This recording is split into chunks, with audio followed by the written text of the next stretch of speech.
Hello, everyone. Good morning. I'm happy to see so many of you at our panel on Tech We Trust, on trust in new technologies and in particular artificial intelligence.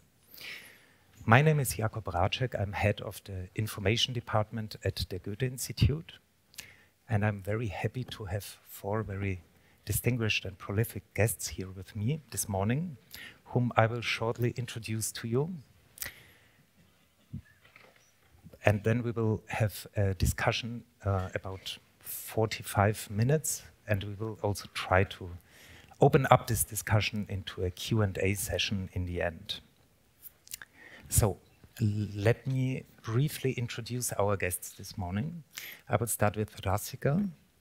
Rasika Bhalerao is an assistant teaching professor at the Northeastern University College of Computer Science in Boston. She received her PhD in computer science from New York University.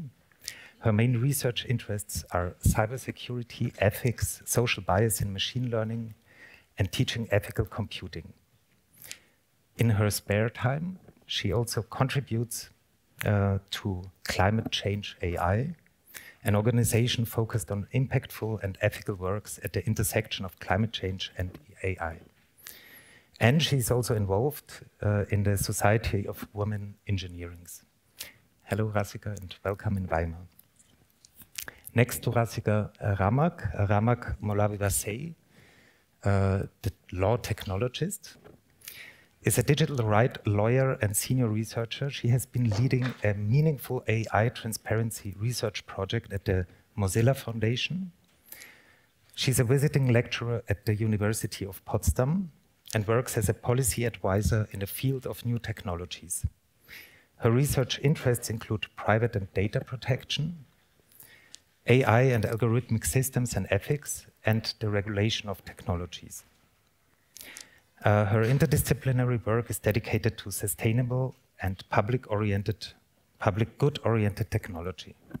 Welcome, Ramak. To my left, Lykke Margot Ricard is a Danish academic and expert in innovation management and product development. She's an associate professor at the University of Southern Denmark and the head of education for the Master of Science in Civil Engineering and Product Development and Innovation.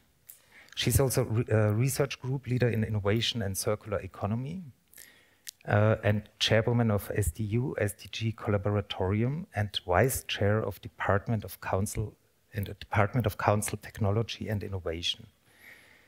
She has a PhD in Innovation and Technology from the Technical University of Denmark and worked in various projects related to innovation in the public sector, digital innovation in the financial sector, design, and as a catalyst for the circular economy and ethical practices for security research.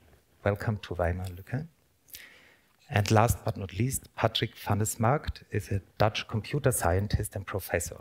He leads the machine learning research lab of Volkswagen Group in Munich, focusing on probabilistic machine learning and optimal control. He's a faculty member of the LMU School of Systemic Neurosciences and research professor at the Erdős Lorand University in Budapest. And he founded ETAMI, an initiative on ethics in AI, and he's also a member of the Bavarian AI Council. Welcome to Weimar as well, Patrick. So, actually, I should maybe also introduce a fifth guest who is not really present in person, but rather kind of in a metaphorical way. And this fifth guest was also attending yesterday our opening. It's GPT chat. Yesterday you heard some answers of GPT chat to some of the questions that we are dealing with also during this panel here. And I also allowed myself to ask GPT chat the question why we should trust in technology, and specifically in technology like artificial intelligence. Three things were quite interesting to me. The answer that I received yesterday, to this question was different from the answers that we heard yesterday. Also, it took ChatGPT a little bit longer to answer the question. So it was not the usual 5 seconds, but maybe a little bit more than that, which could be also because of my bad internet connection. And even though I asked ChatGPT to give me a really short and pointed answer, it was a rather long one, and I will shortly read it here. Human mankind should trust AI to the extent that it has been developed with transparent and ethical practices and has demonstrated its ability to consistently make accurate and fair decisions in a given context. However, trust should also be balanced with a healthy level of skepticism and ongoing monitoring to ensure AI remains aligned with human values and goals. So my first question to you would be where you would position yourself between these 2 poles of trust and skepticism towards AI. And maybe we can start with you, Rasika. Sure. Thank you for that question. I think, at least in most of the research in this area with like trusting AI, most of them have a limitations section at the end where they say, don't fully trust everything that we say. And I think that, I think that we should heed their warning. So even with ChatGPT, we should not trust everything that it says fully. I allow my students to use it as a tool. It's very helpful. It makes things faster. You know, it's good, efficient. You know, it helps people to be more efficient. But don't just blindly copy what it says. And then with other things in AI, you know, I would not just blindly trust all of the decisions given by an AI. And the people who created these AIs also told us not to just blindly trust these things. But I do think that we need to rely on AI for some things, especially, you know, like as you mentioned, for climate change, like some things we will be too slow if we try to do them without AI, or, you know, at least machine learning, you know, like materials discovery for carbon capture, like things like that. You know, some things we just have to rely on AI. But, you know, maybe not blindly trust, but we do need it. Thank you very much, Rasika. It's good to hear that your answer was at least longer than the answer that we received from ChatGPT. Ramak. Yeah, I would echo what you said. We know about the limitations. You just have to read the paper around GPT-4, the technical report. So it's full of limitations. We know it's making up sources. We know that it's, not really hallucinating, but just generating wrong stuff. So there is practically no reason to trust. So we have to find ways to, we have to discover the places where we don't need trust and then use it maybe for entertainment reasons. But when something is at stake, when it's about decisions around the chances of people around their lives, and if it's an important decision, then we need checks and balances. We have to have professionals who can judge the relevance of the output. Thank you very much. Lykke. Yes, trust, thank you. Trust or skepticism? We need both. This is actually the answer. I think we need both. As a scientist, I'm a scientist within innovation. And then I would have to say that we're always skeptical. We need to check stuff. And we need to also see what can it actually do of good in the future, this technology. So is it worth investing in? And I think it is worth investing in because, as we also heard my colleague also said, there are some areas where this technology comes in handy. And you mentioned climate change data, you mentioned carbon capturing and storage. We can also see that healthcare. Healthcare is a huge area where these technologies are being implemented because you want to detect illness and diseases before they develop. And this is a huge area of potential. So yeah, we need both. So this is my short answer to pass it on to Patrick. Thank you. You know, when I buy a hammer, I trust it because it's been certified. And when I use a vacuum cleaner or an electrical appliance, I trust it because it's been certified. That's not true for these models yet. So the question I then have to ask myself, do I trust the organizations or the people behind it? No, of course not. Why should I? So I think it's a great tool. These generative models or large language models or foundation models are great tools and very useful, and I use them all day long, every day.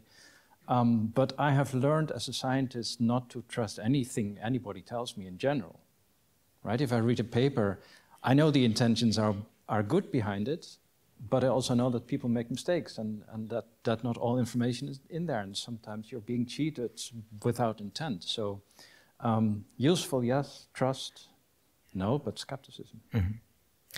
Patrick, you're also involved a lot in practical research on AI in the Volkswagen lab. Can you maybe give us a short insight on what you are working there currently? Some practical examples. Yeah, that's tough, but because we don't do that much practical stuff, what we do is we develop new technologies. We've been working on generative machine learning methods for decades, and in this lab, in my previous labs as well, with the idea of trying to simulate complex dynamical systems. And language is a complex dynamical system, or an engine is a complex dynamical system, or interaction. Put a camera outside and try to predict where a cyclist is going is a complex dynamical system. So we try to learn these things and then try to control them optimally. We do have one application we're looking at that is saving energy in air compressor in one of the big Volkswagen plants, and we're going to. We hope to be saving a considerable amount of energy by using these models, which learn dynamics and then use that to do optimal control, reinforcement learning based. And what about autonomous driving? I would love it were there. In the morning, we wanted to take one of the Volkswagen cabs in front of the hotel, and we realized there is still a human driver. When can we expect an autonomous car to bring us to Kultursymposium? I can only tell you what I read in the newspaper, and it doesn't look good. Okay. Not good in Germany or in general? In general. Okay. I'm afraid. I think autonomous driving would be one of the first times where we people would interact with a machine at eye level, right? You interact with the machine as if it were not a human. That's rather new. These large language models do that, right, in a way. So it's a kind of, right, let's see how that works. I'd rather do that with a large language model than with a car, I must tell you. I'm a cyclist, so I have no trust in cars. Autonomous even less. I would, if they were on the road, I would start playing with them and irritate them and see how robust they are and so on. That's what I would do. I'm not working on an autonomous car, I can say that stuff. Okay. So, but I would also be its first user, I think, because I hate driving if I have to. Such a waste of time.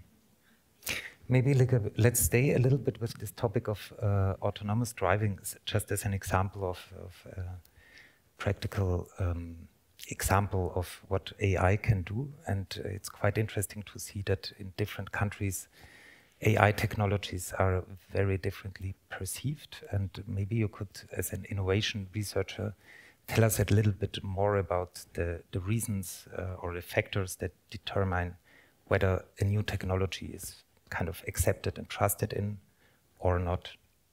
Yeah. So what really determines whether a technology, you can say, if it's, we would call it more socially accepted, right? Which is before we move to this trust, which we usually relate to humans. So we say before a technology is socially accepted, we need to figure out how much good it can do. How much can it support us? And I think it's also important to say these technologies are developed to support people, not to substitute people. So how much good can a technology do versus how much harm can it do, or how much harm can it do? And then we also need to figure out, okay, if it can do a lot of good, and we can definitely see that AI is on the roll for healthcare, where we definitely can see that it can do a lot of good in what we call precision medicines and so forth, and detecting and understanding what kind of diseases people have and what are the earlier signs for it. And then we can also see it moving in other areas, like education and so forth. So it is developing. But coming back to the autonomous car, there are different perceptions of this. And now I understand we're dealing with a cyclist here with Patrick. But I also commute. So let's say I commute to work. I usually take the train. And for some places, I will also need to take the bus. And there's a driver, right? There is a driver. And we actually see some test markets. In Denmark, we have a campus at one of our neighboring university, Technical University of Denmark, where they're experimenting with autonomous buses around campus. So the student can jump on these buses and it's running around. It is a protected area, you can say it, and the students know how to interact. So they're being taught how to interact with the specific technology for the test market. And I know there's also in California a test market for autonomous car. You can take it around for different places. So it is evolving. And coming back to trust, well, sometimes we also see that people go on long bus rides, and there was recently an accident, actually, or it was a prevented accident with a kindergarten going on a bus tour where actually the bus driver was getting she actually fainted during the ride. It was not one of my kids, but I mean, all our kids on that bus, we rely on one bus driver, right? So wouldn't you rather rely that there would be some AI technology to support that driver in cases of these accidents? So that there would be an AI system saying, now we can see that the bus driver is no longer paying attention, is no longer holding the hands on the steering wheel, and then there would be some technology, some AI assistant taking over and getting that bus into the side. I think this is quite helpful. Mm-hmm. And just to mention one more example, I was driving with my colleague. I usually take the train, but we were far away from where my university is. It was like 3 hours drive or something like that. And he said, yeah, I'm driving anyway, so couldn't we? And then we could have a meeting on the car. I said, okay. And then I could see all of a sudden the system from the car was also saying, you need to pull aside and get some sleep. Mm-hmm. You're starting to be tired, to the driver. And I think some of these systems and these technology to actually support them is quite helpful. So less substitution of humans by AI and more collaboration between them, to sum it up. Definitely. Ramak and Rasika, you both advocate for public good and non-biased artificial intelligence development. Why would you say we need to establish ethical and legal rules to avoid such patterns of discrimination in AI, such as exclusion of marginalized groups or gender bias? And how should these regulations be formulated? And also, who would guarantee their compliance? Maybe, Rasika, you can start. Sure, thank you. This is something that I also think about a lot because so the students that I have are, I'm teaching them these really powerful tools. Like I'm telling them how to write a model that can, make really life-changing decisions and things like that. And they're designing these powerful tools, and I think it would be irresponsible of me to not also tell them the responsibility that comes with that. And so, and even if we think, there are other regulators who are in charge of this, but even at the level of the person who's writing the code, there are some implicit decisions that are made. Things like, just what is the default option? If two options are equally likely, which one is the default? you know, this is just something that one writes like implicitly in the code. It's just like an if-else block, you know, you have to tell them to actually think about it, you know, like, or if they're writing a form that collects somebody's name, maybe don't make the, you know, like there are some things that, that are implicitly decided that may not, you know, be part of the regulation, that the programmers need to know as well. And so that's the side that I'm coming from. Yes, of course, regulation is very helpful, you know, having some guiding principles. But I think that just teaching programmers to think about these things when they are writing the code is key. And Ramak, may I add one thing there, or a question? I agree completely, but the question remains: how do you do that? Because I agree with the ethical principles, and I agree with the legal frameworks, and so on. But what does that really imply for me as a researcher, or as a programmer, or as a deployer, or anything like that? Right? Those transitions are really hard to make, and to set up a framework there. I can also answer a bit to that. It's really difficult to take bias out of the AI. We know this. We have a lot of research around this. How is AI trained? By all available data in the net. And our societies is biased, so our AI is biased. And it's totally different dynamic and scale. So yes, it's worse when we use a biased AI system than a single biased person. And there are lots of possibilities to mitigate bias. You can start with hiring a diverse team of people who are creating AI, so that they are people from vulnerable groups. They are taking care that there is a representative data set. You can clean the data, you can curate the data, you can do a lot of things, but it's strictly not possible to have a totally clean AI that is not biased. This is not how AI works. So we have to think about how if we cannot fix it, how do we deal with the situation, with the reality that we have a tool that is biased? We have to get more mature in understanding what we have as a tool, and not always buying the wishes and the ideas of innovation, but we have to see what we have and do the best of it. So this might be the answer, that it's not possible. So some researchers like April Williams is talking about reparations, because you cannot debias the system. So let's start talking about reparations for those communities that are affected by this biased systems. What was the initial question? At least you answered Patrick's question. Yeah. I remember. But I would like to stick a little bit at this topic of regulations and threats connected with AI.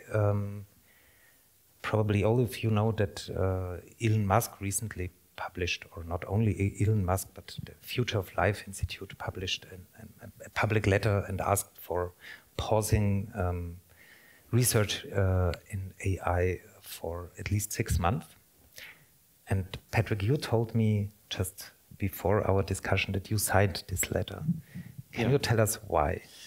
So the letter doesn't ask for pausing AI research. It's asked for training more foundation models or large language models. I'm not sure which one of the two, but for 6 months, yes. And the problem I have with the current deluge of large language models is that, first of all, we didn't see them coming in that impact, and that was caused by ChatGPT, which is based on GPT-3, now 3.5.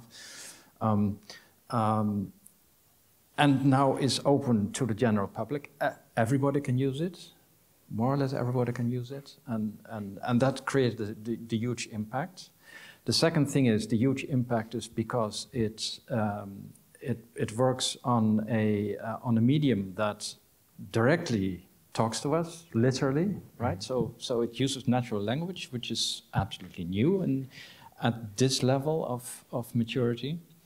And thirdly, we or they or whatever have released a beast which I don't know. It's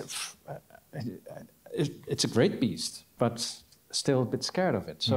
So why not think, do I need to chain this beast, or do I need to let it loose, or do I need to, and instead create another 100 more beasts? I don't know how many of these models are released per day, right? It's many of them. If you Google them, or if you Bing, if you want nowadays, then you find a deluge of trained, pre-trained models, and then deployments on top of those. So I would rather pause a bit and try to understand, first of all, how can we deploy these things better and more efficiently? And secondly, where do we really have to be very, very careful? And is this broad deployment that you have today, is that great? Is it a wonderful opportunity, or is it threatening? I don't know. Maybe let me reformulate my question a little bit. Why do you think Elon Musk signed the letter? I didn't even see that Elon Musk signed the letter. I think it's on the first or second. Yeah, but I got an email from the Future of Life Institute and asked if you signed the letter. I read the letter and I signed it. So if I'd seen that Elon Musk had signed it, I would have thought twice. No, I'm just just kidding. I don't know him, so I think it's nothing to do with Elon Musk for me. He wants to promote his own foundation model that he calls Truth GPT. Mm-hmm. That is basically a non-filtered version. I guess this is also one of the things he would have in mind. So I'm sure you're also aware of this letter, and what do you think? Should we be really afraid of this developments of AI, or should we rather be afraid of Elon Musk? Afraid of a person, I will let you decide that for yourself. But in terms of the letter, I mean, biased AI is not new. Like unsafe AI is not new. And these more recent models that came out, they're not actually that much more powerful than what was there before. It's just that they're more popular, and that makes them more powerful, right? Like they're widely used, and but that's also a good thing because it's coming into the popular. It's coming into the public's, like, now people know we can't always trust AI because they've seen the silly things that it says. But that being said, those other models that have already been we do need to. 6 months, the letter said 6 months, wait for 6 months. That's good, but it's not, there are already powerful models out there. Mm-hmm. Can I add to this?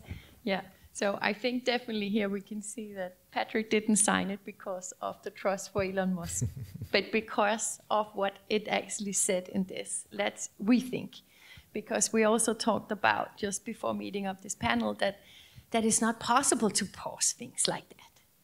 I don't think you can pause it, but you can rethink, and people can come together who has expertise in this field and then rethink what is actually that is happening with such a speed that it's,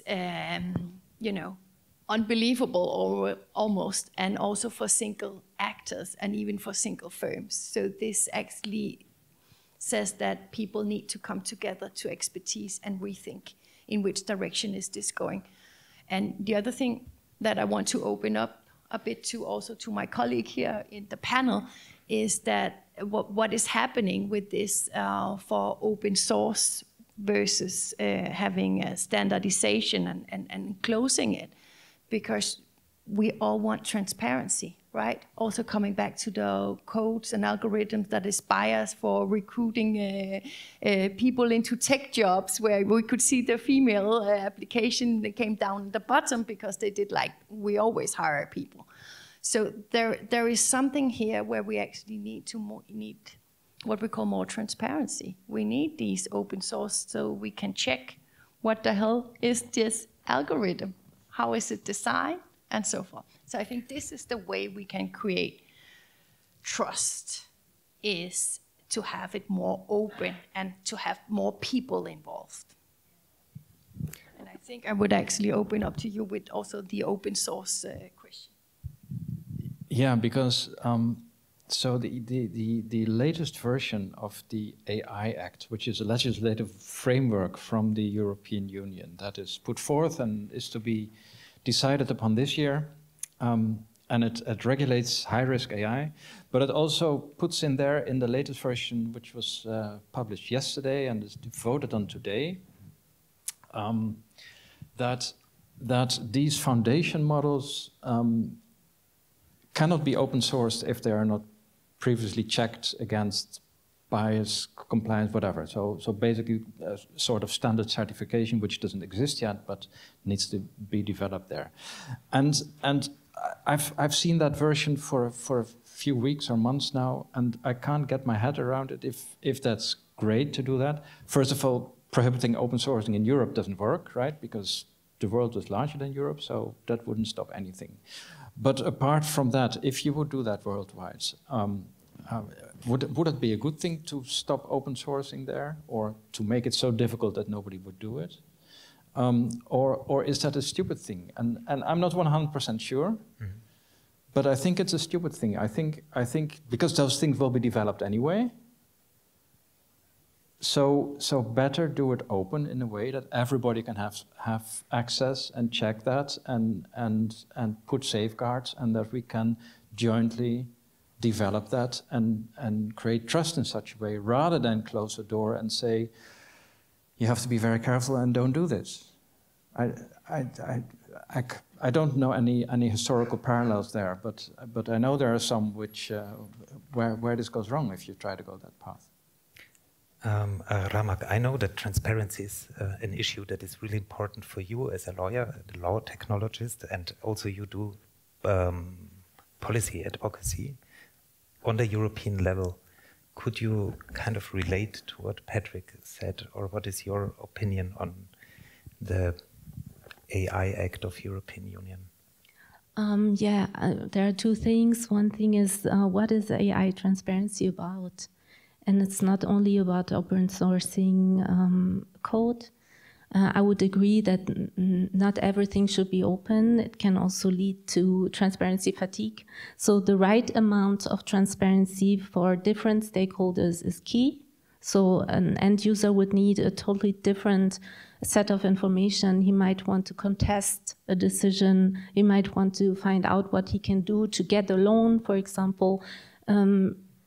A domain client from a doctor in a hospital wants to know the data sets that were running into the training of the AI. He wants to know how he can relate this to his own domain knowledge. So the regulators might need to see the source. So you have very different levels of transparency. And my research in the last 1.5 years was around practices of transparency by AI developers, and we see that they really struggle to deliver this transparency. They might think about their clients, but that's it.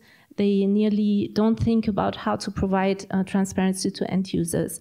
And we not only ChatGPT is an AI, the recommender systems that are behind the social media.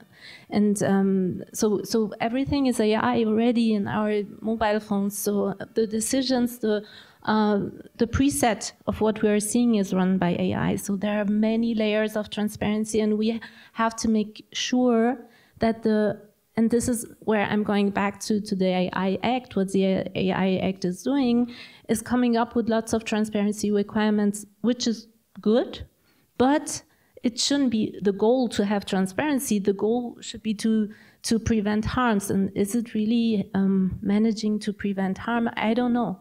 I'm not sure. And to explain how the AI Act is supposed to be, it has 4 risk approach in like categories. And the highest one, they say that the risk is too high, this shouldn't be used. The AI system, for example, for social scoring. Then they have the high risk, where it's about the use of AI in employment or in education or in justice and policing. They say that we need more transparency there. They have to be registered in a database. They have to come up with a conformity assessment. Then you have a limited risk.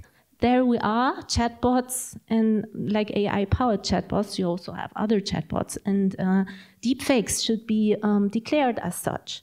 Then you have, they say, you have also low risk where you nearly have no extra regulation, something like the spam filters in our email systems. So this is what the AI Act will come with, but AI is already widely regulated. We talked about bias. It's already illegal to discriminate people against,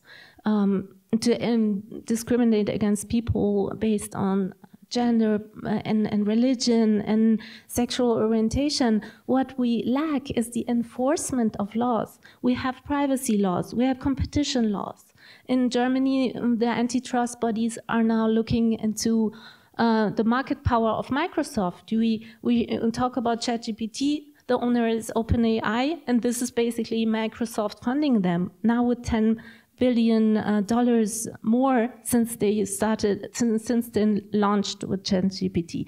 So it's also about shift of powers. This is what we have to look at too. And all of the laws that we have, they also apply to AI because laws are usually technology agnostic. So they are regulating relations or special situations. We need innovation on how to enforce the laws, because otherwise the people are will not be able to get to the rights that we defined in lots of years. Mm-hmm. Can I jump in on the innovation Please. There? I think that was my cue. So I would actually also pull it a bit back from the regulation to research, to science, because I think we have something beautiful created in our world, which is called science. And usually if there's some skepticals about facts, where do we go? Then we go to scientists that we trust, and then we ask for their opinion. And they will look into the reliability of the data, they will look into the validation, and we usually also like to ask more than one scientist, right? We ask a few. This is also what we have seen within climate change when we are in doubt and so forth. So we ask scientists about their validation of it. And I think this is actually important. So when I'm talking about transparency, this is also where we actually have the opportunity to, within science and research, to actually check the codes, the algorithms, and then also either oppose to how they're created or suggest improvements, or even, as we hear with Patrick, do the code development. And I think this is really important. And I think this is something very valuable we have in our modern society about science, that this is one place where we can actually go and we have expertise who would do the validation, and we can ask more expertise and then actually make a judgment. And this is actually coming back to something I always like. I love it when we need to sign up for something. I put in my name and address, and then I have to tick up the box. No, I'm not a robot, right? Yeah. Can I add a word on science? We have seen ethical science teams within big tech organizations, like ethical teams within Google. When they came up with a critical paper around foundation models, they got fired. Twitter closed the internal science team like a few weeks ago, Twitch 2 weeks ago. So, and a word about science, there is a research from Abeba Borhane around the organizational affiliation of research papers. In 2008, it was 17% of the papers. In 2018, it was already 78%. So if you go to big conferences like the FACT conference, the most of the research is also funded by a few big companies. So talking about independence of research. Can I maybe just reply to that, because as scientists, we're always learning to check our sources. I mean, we're so skeptical. So we even look into what journal is this published in, and we also go to the acknowledgement. We even check the researchers if they have been funded for this and this. We are so skeptical about everything, and I think this is actually super important. So maybe coming back to your first question, Jakob, whether we are skeptical or a trust, in order to create trust for the way that we are using AI, we really need this skeptical, what you call it, culture in our modern society. And this is also where we're coming back to research, but also coming back to education.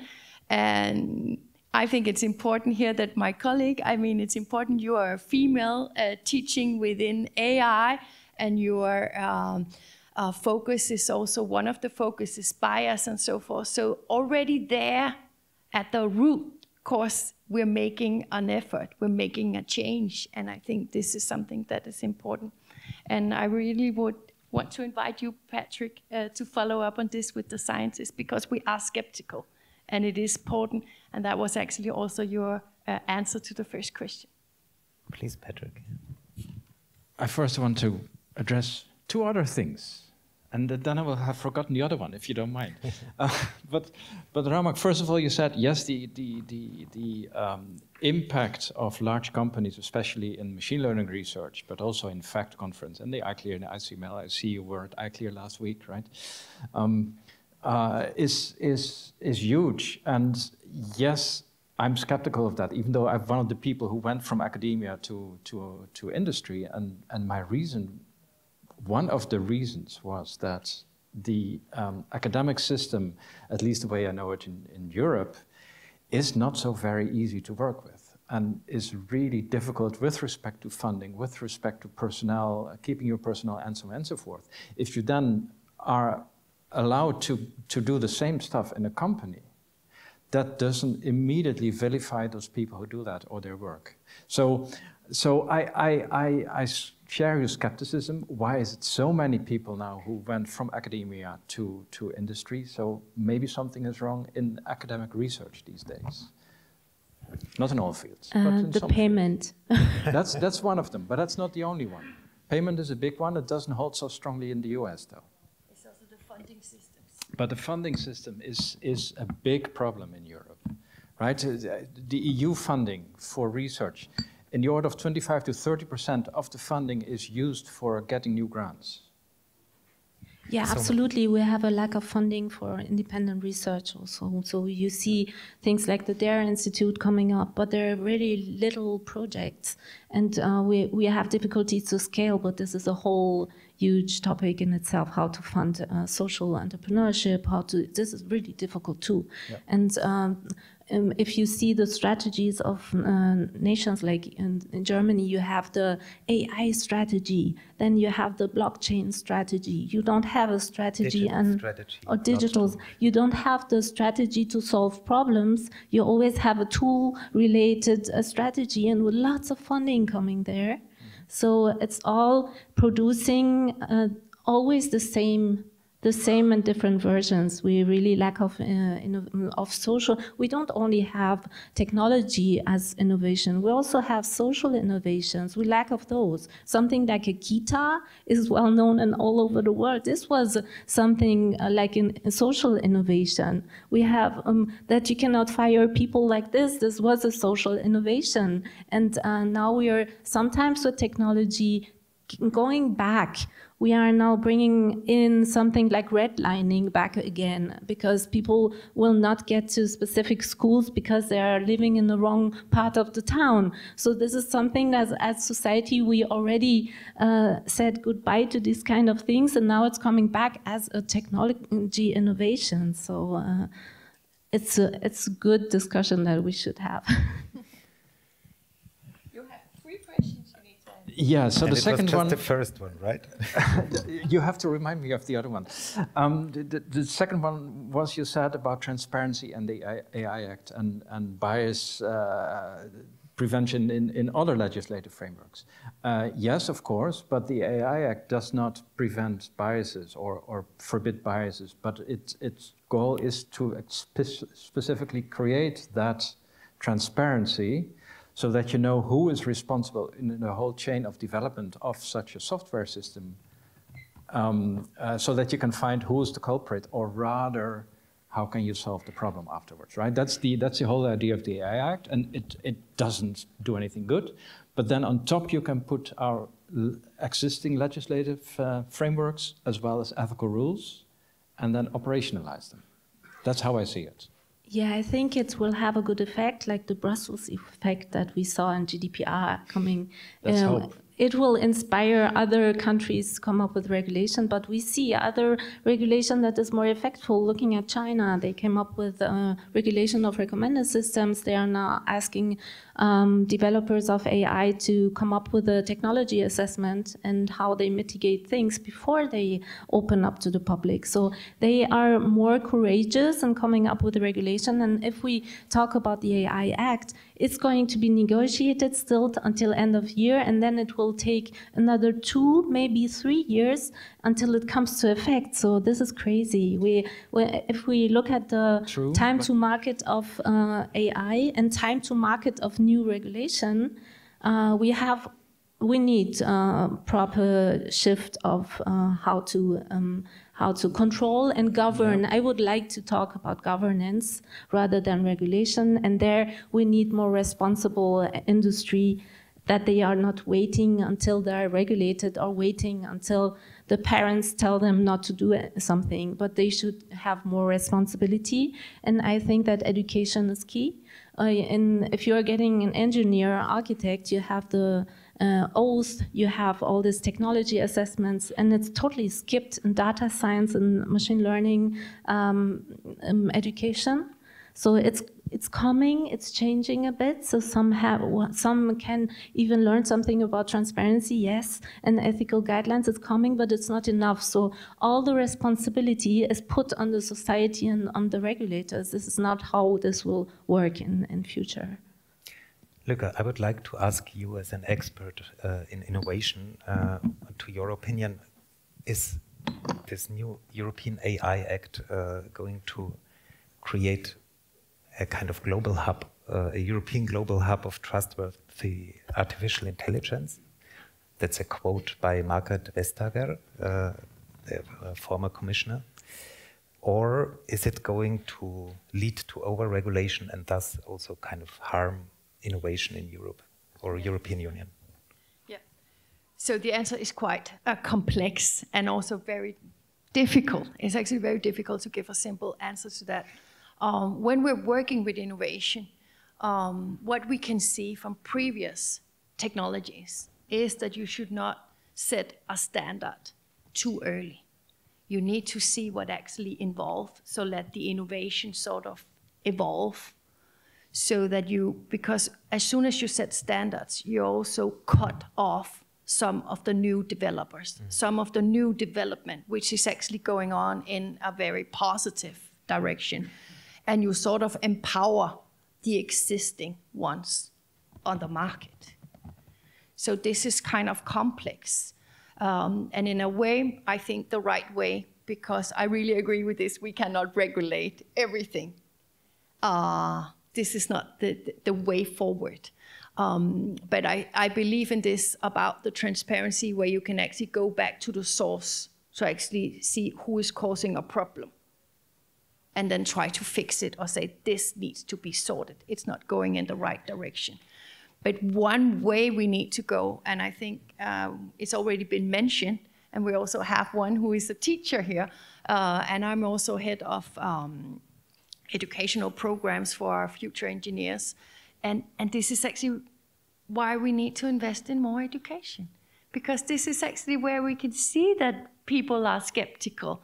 And we are educating people in order to develop the new algorithms in this way, where we take in about biases. We're taking about that we focus on what could the risk be and what kind of harm they could do. So I think this is the way forward, not just to regulate everything out this way, but really empowering a knowledge society, and by investing in education, investing in teaching about it, and also that you can find your way back, you can track who made this, and actually come back and find those who made this algorithm, and then try to fix it. Yeah. I unfortunately have to trust now my little black mirror here, which tells me that we have only 9 minutes left until the end of our discussion, and I would really like to open up the discussion to our audience. So if there is already now some questions from the audience, please raise your hand. And I will, maybe I can use your microphone. Was it here? And if you could shortly introduce yourself. Yeah, thanks. My name is Henrik. I'm working in the chemicals industry, and I'm wondering whether there is a difference in between trusting in someone or in something. And referring to your example, Paul, with the hammer. So we learned that you trust in a certified hammer with a CE stamp, so regulated by the European Commission. So what about now a drunken lunatic with the same hammer in his hands entering the stage? Does it change your trust in the hammer?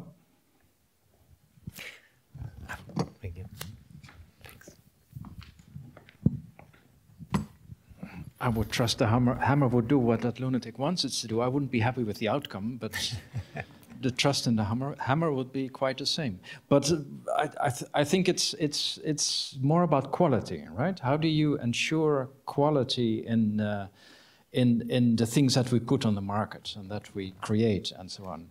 And for that hammer, this certification thing gives me trust that quality is good. And we don't have that for AI systems, for most machine learning systems. That kind of certification doesn't exist. And that kind of quality is not something that everybody is aware of in the whole value chain, in the whole development. And I think that's what we need to attain. And once we have that quality, things will still go wrong, but then we can deal with them. Would you also like to comment or answer? Yeah, to give an example of how we don't have that for AI, like speech recognition, or I think some people are having it translated right now, that works different for different accents, right? Whereas a hammer, as you said, works the same in all situations. Okay, any other questions? I see a hand here.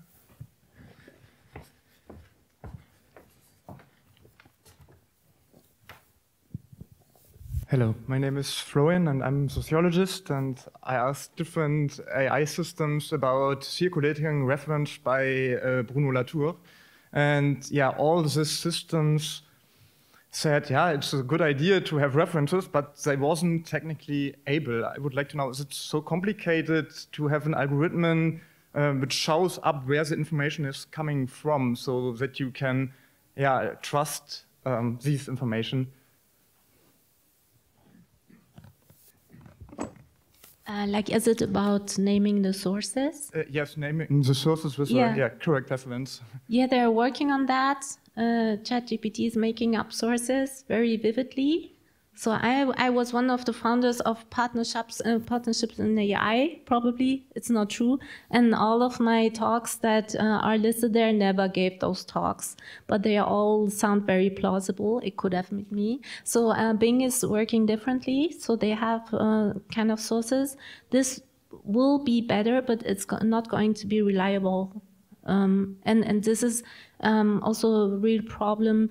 Imagine even if we go to court, we have to prove something, and also when we are talking about trust the whole day and yesterday and tomorrow, how can we trust our own senses when the things that we see, what we read, usually we would start with looking at the sources, but there already, as you say, we lack of this marker.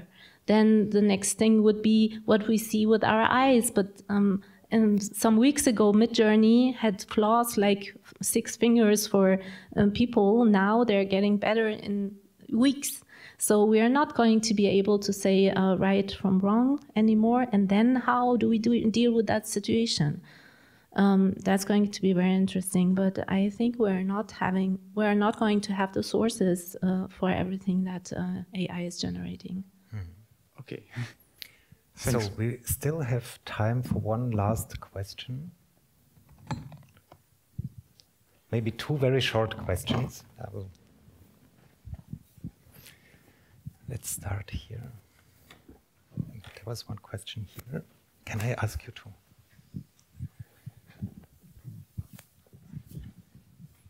Hello, my name is Kirina. I'm working in the area of communication.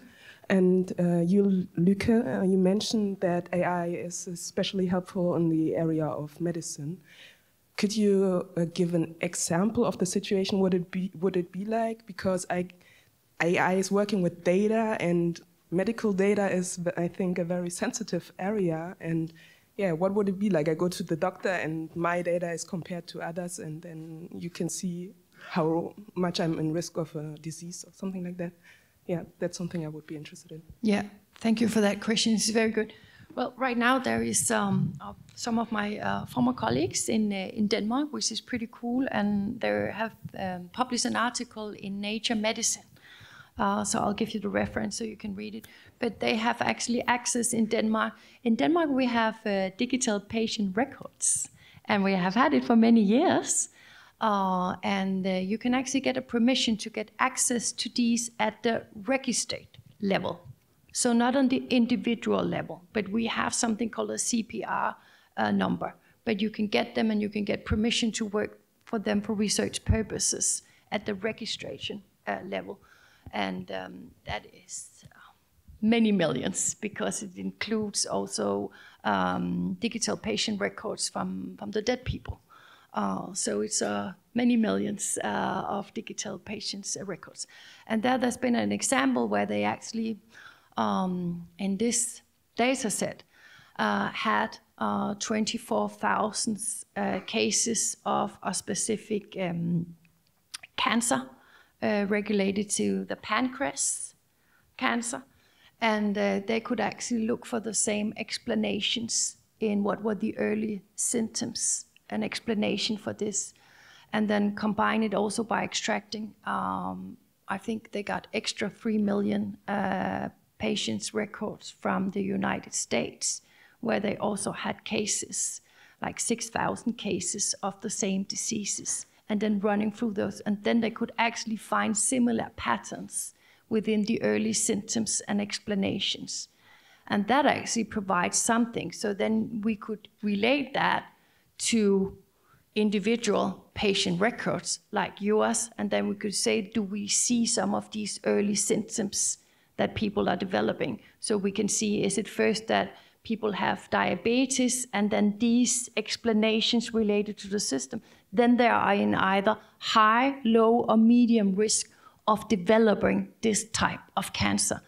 So then you can detect it very early. And this is actually something where we can see that the technology can provide, really, really good, not only to patients, but also, as we know, that the healthcare systems around the world are really pressured, and detecting a disease like this late is also high expensive. So detecting it really early and help the patient, this is something which I find is really cool. And yeah, and can I maybe just say that I have a list of the chat GTP, where I can actually see that there are already a list of 14 platforms in the world, many in the US, but there's also an app in Germany which has already implemented this technology. And in Denmark, for many of our hospitals, we have something called the EPIC platform, which is an American, but it's an assistant for the doctors with the patient digital records. So they would also use this language translation, just like the secretary would do in the old day, and write it down so you have it and keep it in the patient record. The doctor is responsible what is written down there, so they will check it, but it can happen much faster. And I think this is actually where we can see that it's supporting professionals and it's doing a lot of good. Ramak, I would ask for a really short answer. Yeah, really short. This is the idea of what it can do. Then in reality, if you check, we have AI detecting skin cancer that works really bad on black skin. So if the doctor would rely and trust the AI, we would have proper problems. So this is always the idea what it can do versus who is benefiting from this and what it is doing in reality. I really need to add to that one, because it applies to what is the technology based on, and you're given an example here where it's based on imaging only. And the technology I'm referring to, which is published in Nature Medicine, is relating to text. So it's the explanation, it's the early detection, it's, dear Mr. Wilson, how did you feel? Oh, I felt dizzy this morning, I felt hydrated, I felt this, and I had this and this. All this text language, and I think that the technology, Patrick, correct me, but the technology within language is really moving very fast. And we all know this, right? If we went to Google Translate 5 years ago, it was horrible, right? It's much better, and there are new technologies we can actually use for translation, which are quite good. Unfortunately, at this point of our very inspiring discussion, our time is out. And we only have lunch now, so we can just go on. We can just go on in a more informal way. That would be my suggestion. So also the question that was still open, please address it after the panel. And still, I would claim the right to ask a last question to my panelists. As we are at the Kultursymposium Weimar, and a symposium is a discursive format that exists at least since Plato, since 2000 years. And it exists because human beings come together and talk. And now, for the first time, we have the possibility to speak also with non-human beings. I would really ask you please, with very short answers, what do you think if we meet in Weimar again in 2 years or in 4 years? You know, it's a biennial event, so let's say in 6 or 8 years. How will such formats of discourse change through AI? Who wants to start? Are we to answer that? I'll just keep it short based on thank you very much for that question. I think we need to show some really cool example of what works and of course what doesn't work to keep the skeptic running, but also what actually works. We need more good examples and to actually share, because this is actually very inspiring and also moving the technology forward in some of those directions where it can do a lot of good. Patrick? Short or long? Short.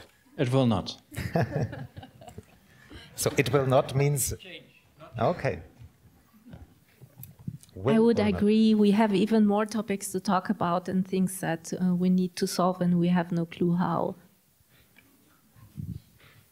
Yeah, it's very difficult to predict the future, but 6 to 8 years, you know, maybe a little bit more technology, but not too much.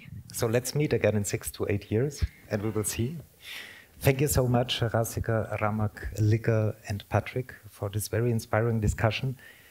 As far as I know, you have the opportunity to see Lykke and Ramak later this afternoon in an event in the Bauhaus University.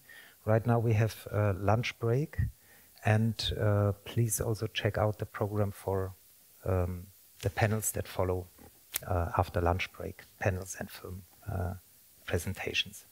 Thank you so much, and see you.